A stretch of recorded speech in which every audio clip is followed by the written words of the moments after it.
Assalamualaikum warahmatullahi wabarakatuh. Pada video kali ini pembahasannya tentang bab 3, yaitu langkah-langkah dalam penelitian. Pada bab sebelumnya telah dibahas tentang ragam dalam penelitian, ragam pendekatan.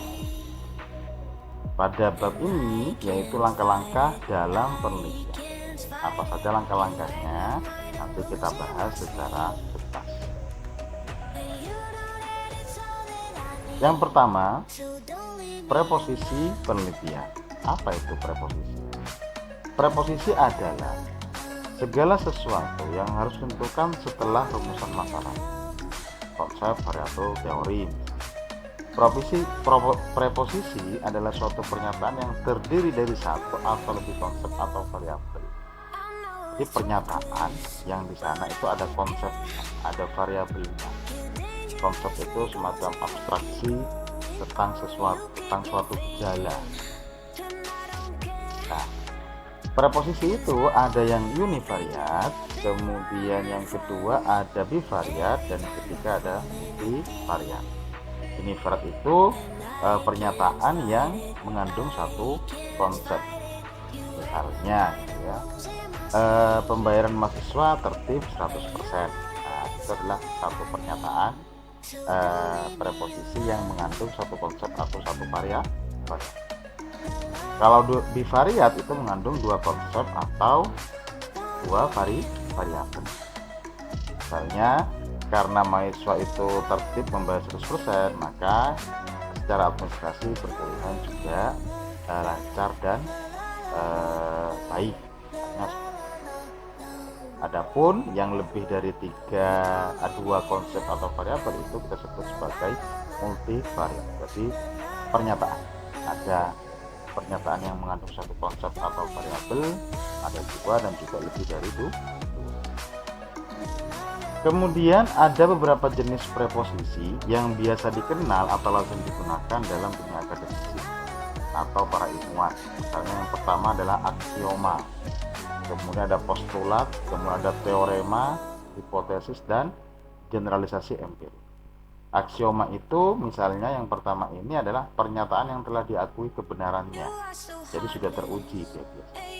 Kemudian postulat itu pernyataan yang terbukti secara empirik, secara pengamatan sudah terbukti. Kemudian kalau teorema itu adalah deduksi dari aksioma. Jadi deduksi itu adalah penurunan atau bentuk umum dari aksioma, teorema. Biasanya ini banyak digunakan dalam istilah-istilah ilmuwan atau matematikawan. Teorema 1, teorema 2, biasanya seperti itu. Kemudian yang keempat ini yang banyak hubungannya dengan penelitian, yaitu adalah hipotesis. Hipotesis itu secara singkat adalah pernyataan yang dapat diuji tentang hubungan variabel dan lain. Nah, dalam metodologi penelitian itu yang sering digunakan adalah hipotesis. Kemudian yang terakhir adalah generalisasi empirik, yaitu kesimpulan induktif dari hasil penelitian. Jadi hasil-hasil penelitian yang bersifat pengambilan kesimpulannya itu secara induktif itu disebut dengan generalisasi empirik. Nah, sebagai catatan yang nomor 4 ini nanti akan digunakan, termasuk salah satu langkah dalam langkah-langkah penelitian. Itu terkait dengan preposisi. Selanjutnya adalah teori dan pembentukannya. Teori adalah serangkaian konsep dalam preposisi. Ingat, preposisi tadi adalah pernyataan. Teori adalah serangkaian konsep dalam preposisi yang saling berkaitan untuk menggambarkan suatu gejala. Jadi pernyataan-pernyataan yang saling berkaitan yang menggambarkan suatu gejala. Ya, preposisi tadi itu semuanya harus dapat dibuktikan atau sudah teruji. Itu adalah teori. Nah, biasanya teori ini kita itu dapat menggunakan metode berpikir yang pertama adalah induksi, yaitu pembentukan teori dengan penarikan kesimpulan dari gejala khusus ke umum. keywordnya adalah khusus ke umum. Kasus khusus kemudian ditarik ke kasus yang lebih umum, lebih global.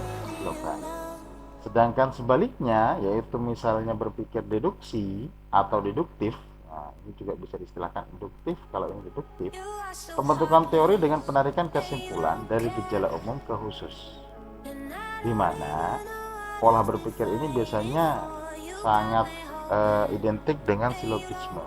Dalam matematika itu silogisme, ada premis mayor, premis minor, dan konklusi. Nah, itu biasanya nanti silogisme mengambil kesimpulan dari premis mayor dan premis minor. Contohnya misalnya, Budi jarang sekolah, nilai Budi. Nah, itu nanti konklusinya apa? Nanti bisa dibuat kesimpulan Budi nilainya konklusi. Jadi yang premis yang pertama itu mayor, kemudian premis kedua atau pernyataan yang kedua itu minor, kemudian konklusinya adalah kesimpulannya. Nah, ini biasanya dibahas secara mendetail di dalam logika matematika. Karena ada kaidah-kaidah tentang jika, maka, diimplikasi, dan sebagainya. Jelas itu tentang silo. Kemudian penjelasan yang dihasilkan oleh suatu teori. Yang pertama itu adalah penjelasan genetik, gen.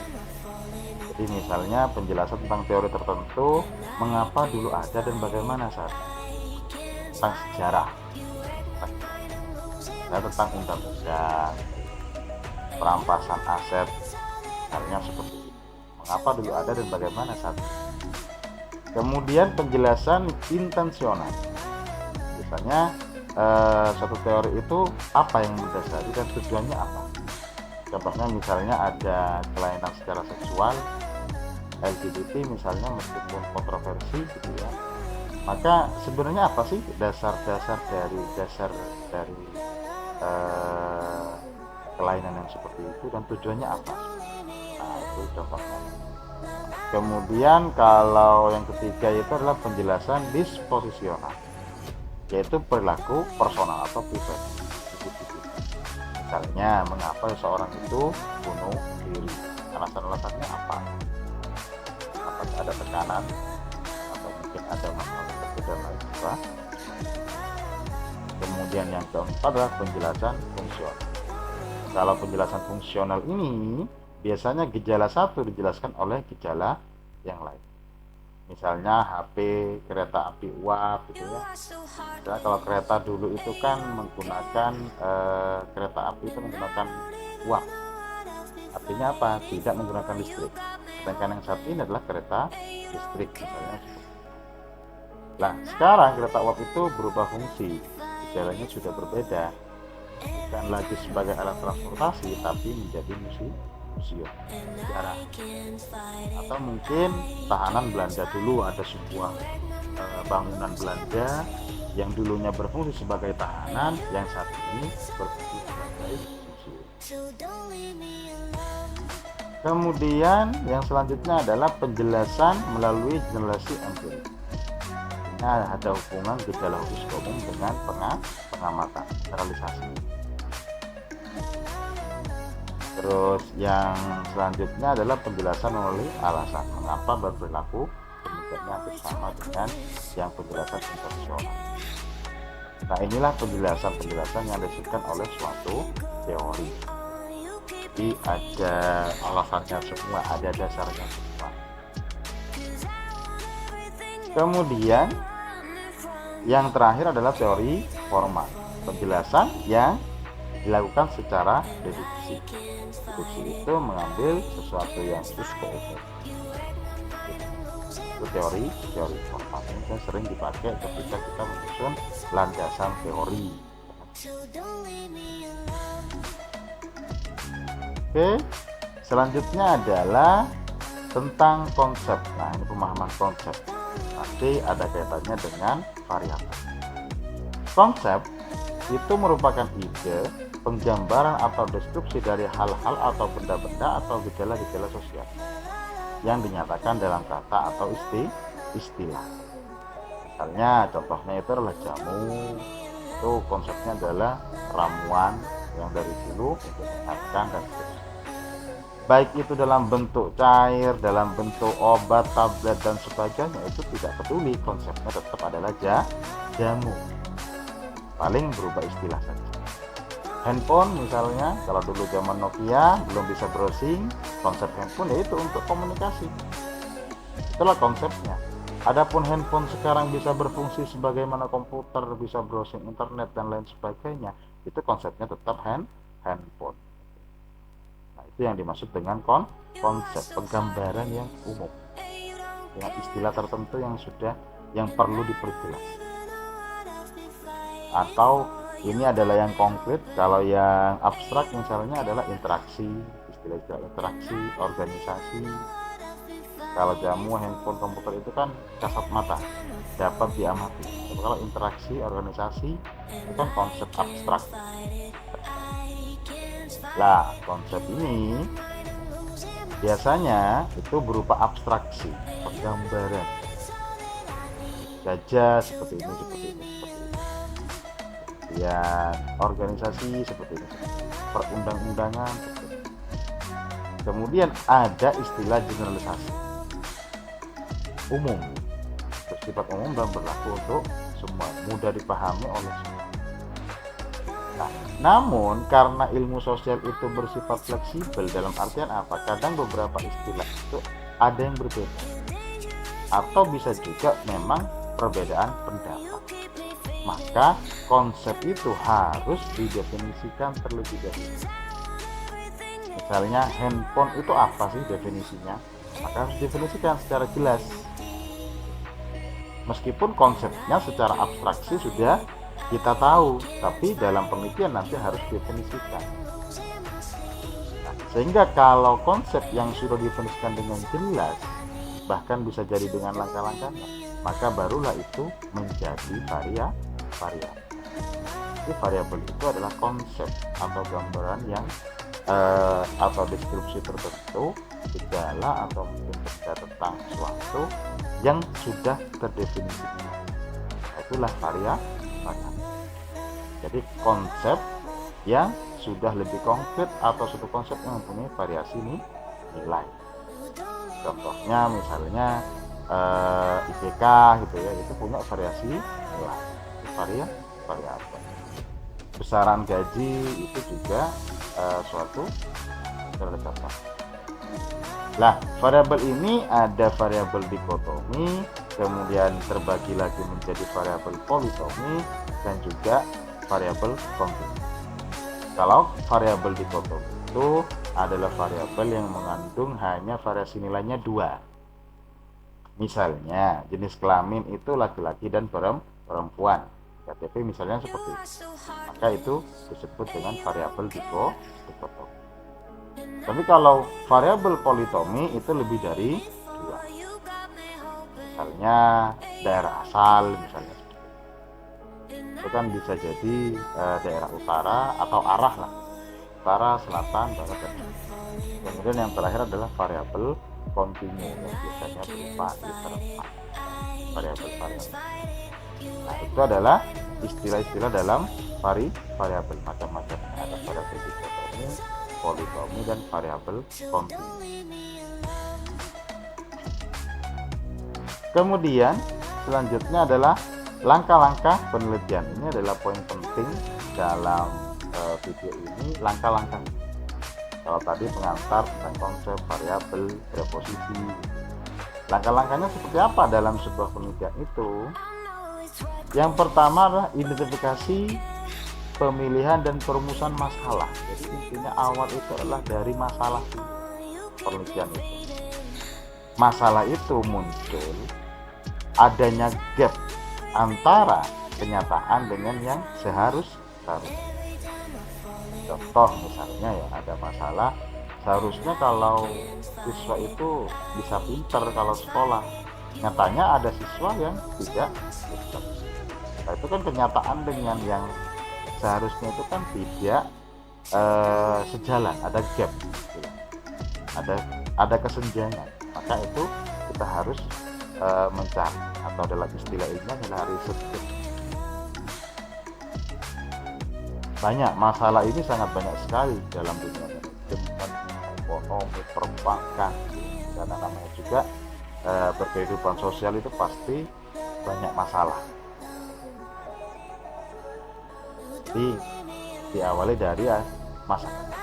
Selanjutnya setelah itu barulah mencari referensi atau telah pustaka atau landasan teori.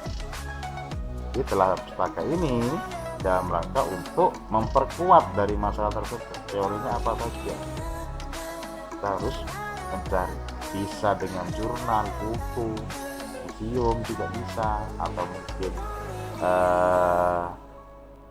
narasumber boleh, ahli juga boleh. Setelah itu barulah penyusunan hipotesis.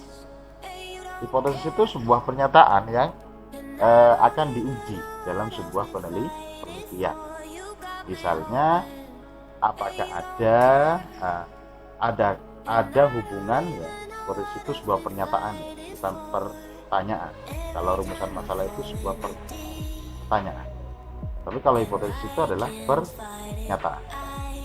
Ada hubungan antara gaji karyawan dengan kinerja, misalnya seperti itu adalah hipotesis. Atau sebenarnya itu adalah prediksi dari peneliti yang harus dibuktikan.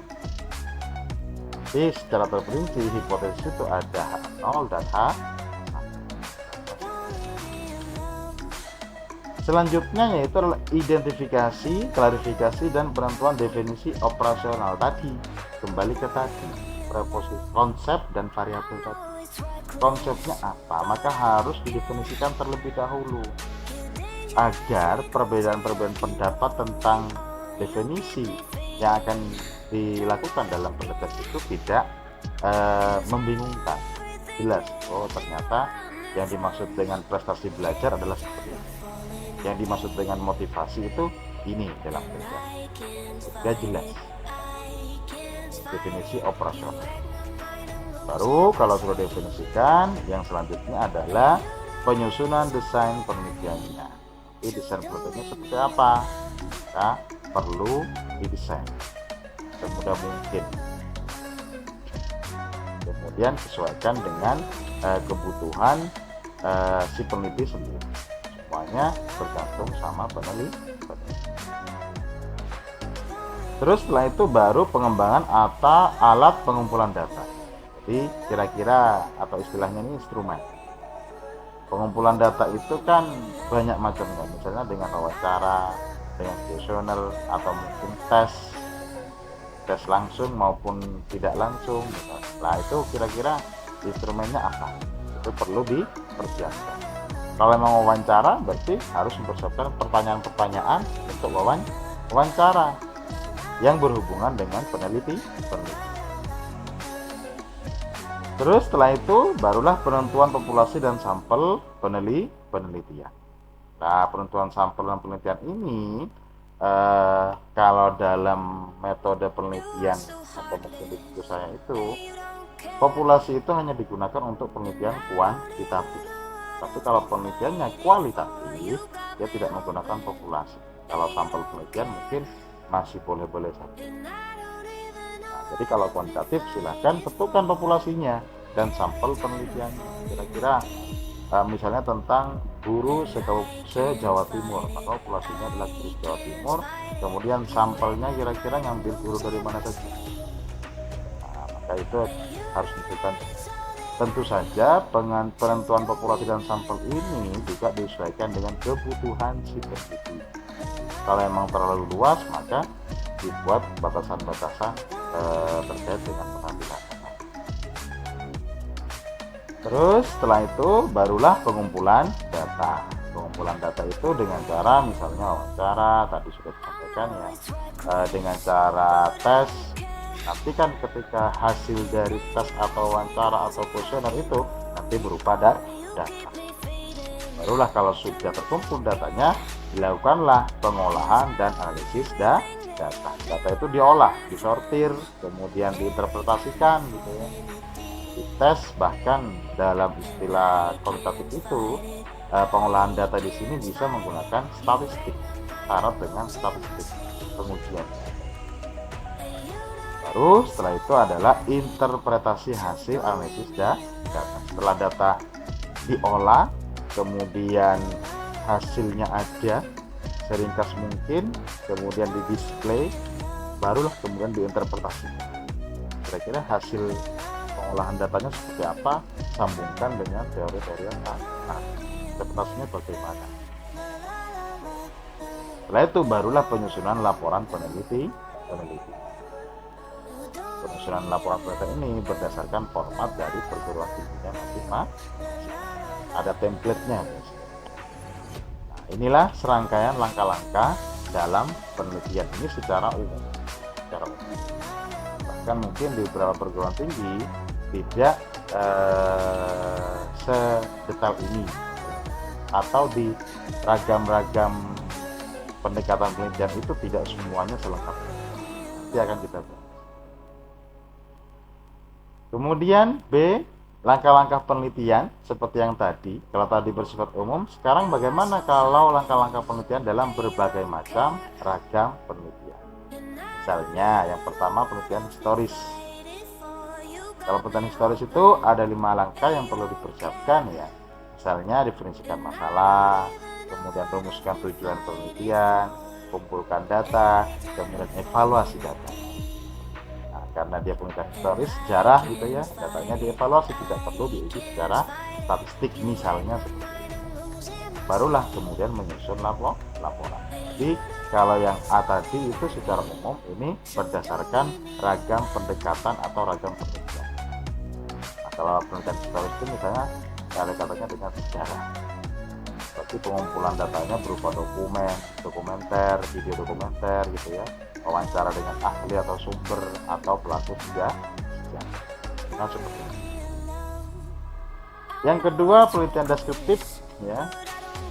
Tujuan penelitian silakan tentukan terlebih dahulu. Kalau langkah-langkah dalam penelitian deskriptif, kemudian pendekatannya, kira-kira pendekatan apa yang pas dengan masalah yang diangkat.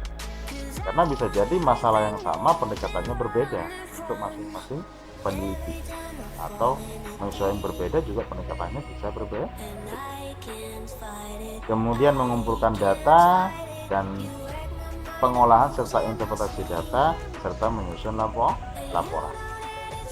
Nah, terkait dengan penelitian deskriptif sudah di video yang kedua atau bahasan top. Kemudian yang ketiga penelitian perkembangan, misalnya di sini langkah pertama definisikan masalah dan tujuan, kemudian telah pustaka, pendekatan penelitiannya, baru kumpulkan data, baru evaluasi data dan menyusun laporan. Endingnya tetap menyusun laporan. Hanya saja nanti step-stepnya mungkin di masing-masing macam-macam penelitian ini bisa berbeda-beda. Dan langkah-langkah. Bahkan kalau dirinci nanti bisa jadi berbeda. Kemudian ada penelitian kasus atau lapangan, tujuan penelitian yang pertama. Yang kedua adalah pendekatan. Kemudian langkah yang ketiga adalah kumpulkan data, ya. Kemudian mengorganisir data, kemudian menyusun laporan. Misalnya hasil wawancara, ya. Kemudian hasil wawancara tersebut tidak langsung dimasukkan dalam laporan, tapi perlu diformat terlebih dahulu atau disortir dulu, diberikan kode-kode tertentu, dan bahkan diambil intisari-sari. Jadi intinya apa dari hasil wawancara tersebut kemudian dibahas. Kemudian yang kelima adalah penelitian korelasional atau hubungan ya. Yang pertama definisikan masalah dan tujuannya, telah pustaka, kemudian pendekatan penelitiannya, kemudian kumpulkan data, analisis dan interpretasi data. Jadi kalau korelasi hubungan, misalnya hubungan antara manajerial ya, kemampuan manajemen pimpinan terhadap kinerja pegawai, misalnya seperti itu. Itu biasanya nanti juga menggunakan analisis dan interpretasi data statistik. Kemudian yang keenam adalah penelitian kausal komparatif, perbandingan. Dan dalam dunia pendidikan ada perbandingan antara model pembelajaran quantum learning dengan model ceramah misalnya. Langkah yang pertama definisikan dulu masalahnya, telah pustaka, kemudian rumuskan hipotesis-hipotesisnya ya, yang nanti akan diuji, kemudian baru rumuskan asumsi yang mendasari hipotesis. Setelah itu baru rancang pendekatan. Itu saja, nanti kalau mau ditambahkan ini harusnya menyusun laporan. Nah, tapi kalau di referensi itu ada yang ketujuh adalah penelitian eksperimen ya. Baik itu sungguhan dan semu, langkah-langkahnya sama. Yang pertama telah pustaka, kemudian identifikasi masalah, definisikan variabel-variabelnya. Jadi variabel apa saja terlibat dalam penelitiannya, maka perlu definisikan tadi. Kemudian susun rencana eksperimennya ya. Jadi eksperimennya seperti apa? Eksperimen itu kan ada treatment, perlakuan. Karena dulu waktu skripsi saya sendiri itu memang kuasi eksperimen.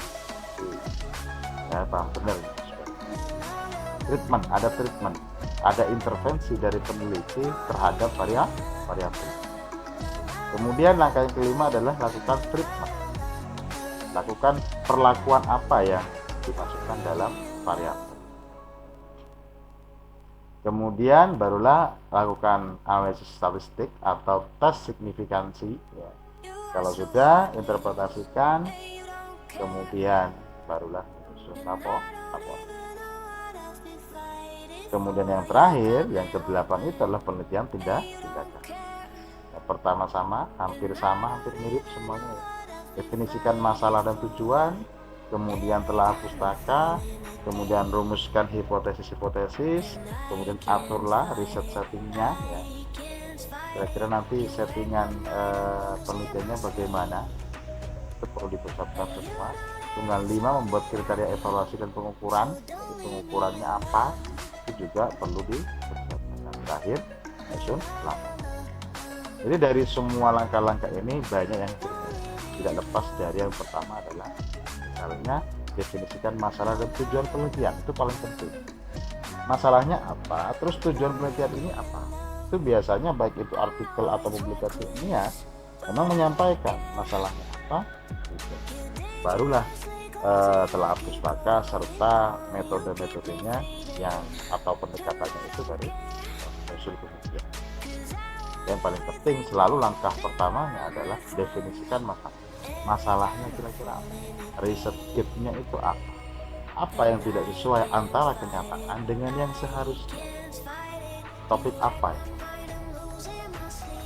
Dan selain itu bagi adik-adik mahasiswa atau dosen, memang dalam penelitian itu memperhatikan kemampuan diri atau kemampuan diri kita sendiri serta relevansi keilmuan. Jadi masalah yang diangkat itu jangan sampai mahasiswa manajemen meneliti tentang teorema Pythagoras misalnya, atau meneliti tentang Big Bang misalnya seperti itu, kecuali ada hubungannya dengan keilmuan sosial yang lain. Kalau teorema Pythagoras itu kan sangat matematis, maka kalau bukan bidangnya nanti juga kurang tepat juga. Meskipun semua masalah boleh-boleh saja. Itu yang pertama. Yang kedua, bisa juga dengan cara melihat kemampuan kita sendiri. Dan kemampuan kita bagaimana kira-kira kita bisa nggak melakukan itu. Saya kira itu terkait dengan langkah-langkah dalam penelitian secara umum ya, dan ada beberapa macam juga. Mudah-mudahan bermanfaat. Referensinya sama ya, seperti yang video pertama dan video kedua. Mudah-mudahan bermanfaat. Wallahul muwaffiq ila aqwamit thoriq. Wassalamualaikum warahmatullahi